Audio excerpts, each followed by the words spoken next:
Now we are going to talk about the 7 myths of Feng Shui. Number 1.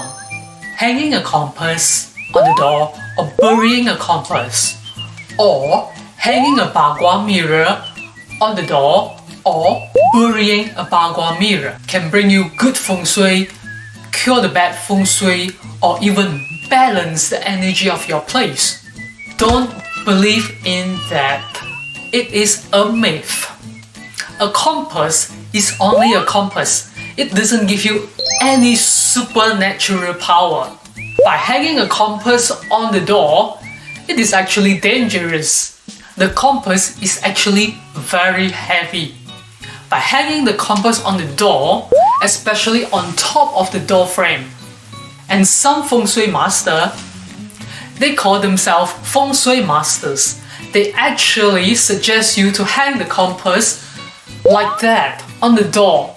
If the compass fall on someone's head at the sharp corner, that could be very dangerous. All the words on the compass are notes for us to read. It is about knowledge. There is no superpower in the compass. By hanging the compass on the door frame or burying a compass is actually not something a good Feng Shui master will ask you to do. Don't do that. The same goes to the Bagua mirror. The Bagua contains a lot of knowledge inside.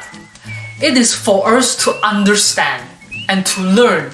By designing a mirror with all the Bagua symbols, doesn't give you any supernatural power to balance the energy of your house.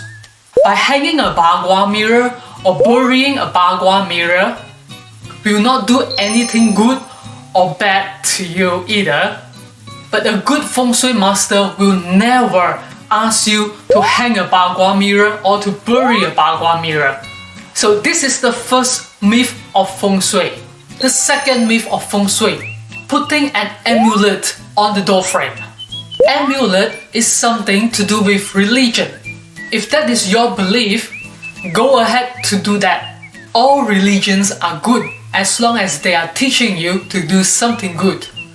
I personally do not against any beliefs or any religion. However, an amulet has nothing to do with Feng Shui. From all the Feng Shui teachers I have learned from, including all my grandmasters, none of them use any amulet to do Feng Shui setting. The third myth of Feng Shui: by putting specific decorations like the lucky cat, laughing Buddha, Pishu, or Sanjiao Chanchu, these decorations can bring you good Feng Shui, cure the bad energy, and balance the energy in your house. I put all of them in one category because they all look like just decoration items. In those days, we saw more people putting laughing Buddhas or Pishu or Sanjiao Chanchu, etc. In the modern days, we saw more people, especially in the supermarket or in the shops, they like to put the lucky cat with the hand swinging, which means welcoming all the customers to their shops. Well, that has nothing to do with Feng Shui. If by putting a lucky cat at your shop can bring you a lot of wealth, then everyone at the street could be a billionaire. No one has to work hard. A good Feng Shui master will use decorative items such that you don't even know those are for Feng Shui purpose. It can be as simple as putting a book on the table and you wouldn't even know that's for Feng Shui.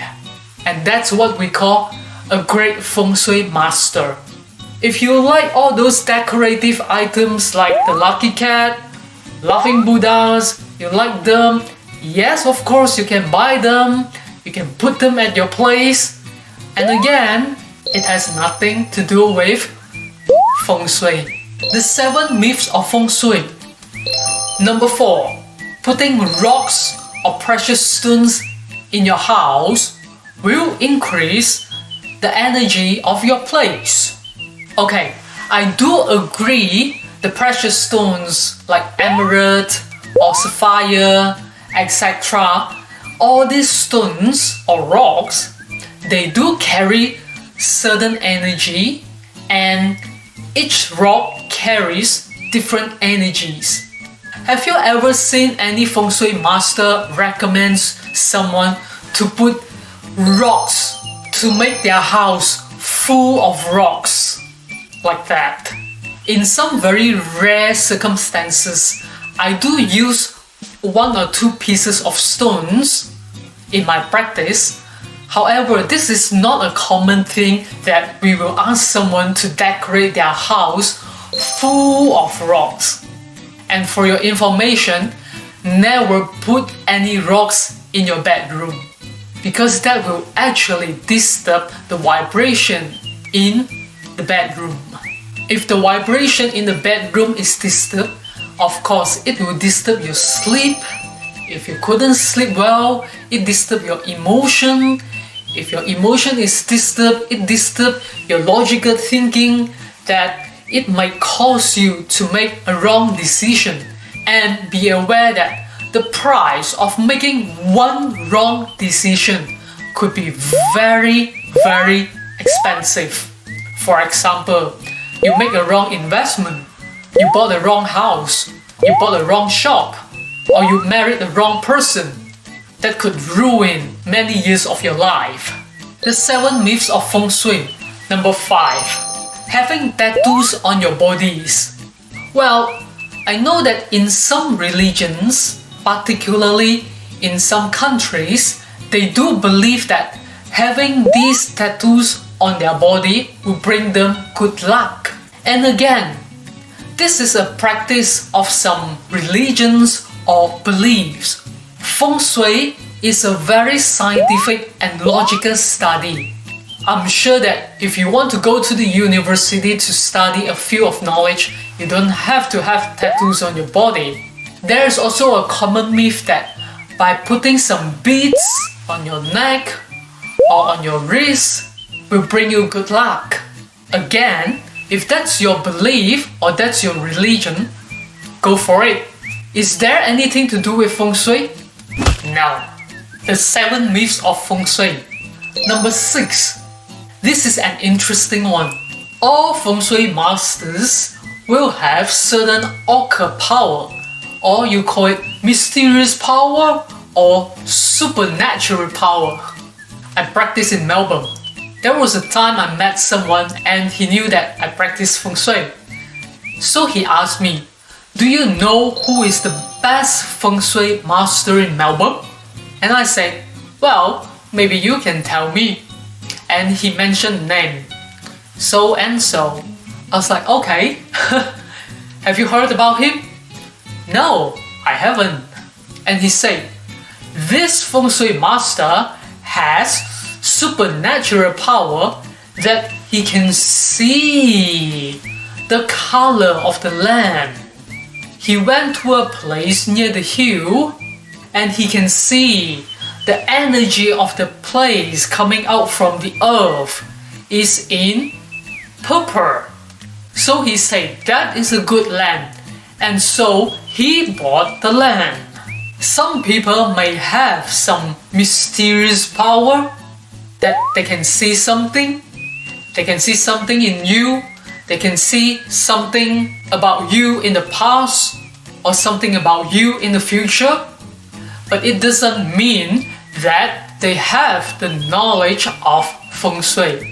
There's one person who is very famous from Thailand and he can actually see something. So based on what he can see, he might be able to give you a piece of advice or two. And so what happened was that someone from Hong Kong invited this person to look at the Feng Shui of his restaurant. However, 2 years later, the restaurant closed down because he doesn't know a thing about Feng Shui, although he has some supernatural power. There are also some people in the market, they claim that they can catch ghosts They are very skillful in catching ghosts, and so they call themselves Feng Shui Master. Well, catching ghosts and having the knowledge of Feng Shui are two completely different things. I have a few Feng Shui teachers and none of them catch ghosts. Even I myself never catch ghosts, and we don't need any occult power or superpower to see something supernatural, because again, Feng Shui is a field of knowledge that can be learned, can be trained, and you don't need mysterious power to know Feng Shui. The last one, the 7 myths of Feng Shui. Number 7, Feng Shui is expensive. Well, I would say yes and no. If you hire my teacher or if you hire my grandmaster, they will be super expensive because they have been in the market for decades and they are very famous in practicing Feng Shui. One of my grandmasters, he is the Feng Shui consultant for 4 different casinos in Macau. He set up the long-term Feng Shui, he set up the mid-term Feng Shui, that's usually 20 years, and then every year he will go back to the casinos and set up the yearly Feng Shui for all the casinos according to the flying stars. On top of that, every month he will especially set up the VIP lounge according to the flying star to make sure that the casinos are getting the best Feng Shui for the 20 years, for the year, and also for that month, especially in the VIP lounge. And all these casinos are paying him millions of dollars every year. So if you go for my grandmaster or my master, they are super expensive because they are very famous in the market. Now what I'm doing is I have set up a system that is using the same methods that my masters and my grandmasters are using to boost up the energy of your place every month so that you can get the best energy of the month at your place. And I have made it so simple for you that you don't have to turn your bed, you don't have to move your cupboards, you don't have to turn your tables or chairs or everything in the house like the casinos do. By the way, don't go to the casinos because every setting in the casino is to make you to take out the money from your pocket and leave it behind. Okay? Don't go to the casino. And now this is a very simple method that not only the casinos can use, but you and I can also use it at our place or in our office. If you are interested to know more, click the link below, sign up for T-Space Way, and I'll give you 3 free trials to see how it goes. If you like the video, click like. If you'd like to know more about the knowledge of Feng Shui, subscribe to my channel so that you won't miss a single video. My name is Ian Ho. I'll see you in the next video.